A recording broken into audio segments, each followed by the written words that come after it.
Magandang buhay, another day, another thank you Lord. Talagang mapapa-thank you Lord ka na lang sa taba ng aking mga halaman.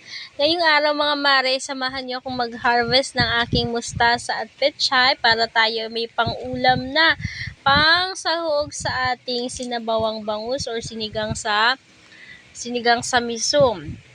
Kaya ang ginawa ko nga ho, ako'y pumanhik na dyan sa itaas at ako ay makuha na. Akunin ko na rin aking mga pechay at mustasa at sila ay talagang pwedeng-pwede ng gulayin dahil sila ay matataba na kako.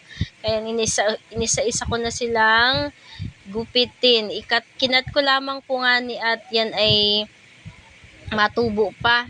Yan, kasi sabi nila, pag daw talagang sa farm nakatanim ang pechay or gulay na mismo sa lupa, nakadirect, ayun daw talaga yung mga yung mga binebenta sa palengke, binubunot daw talaga yun. Pero pag ganyang nasa paso lang or nasa mga container lang, mas maganda daw gawin is ikat na lamang para matumubo pa yung ibang mga dahon. So, gayon nga ni po ang ginawa ko. Kinat ko na lamang yung mga dahon, inisa-isa ko.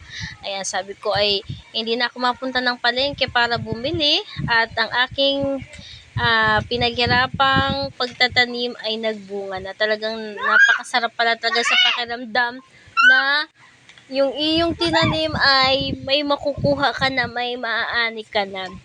So, ayun lamang for today's video mga mare. Maraming salamat. Paalam!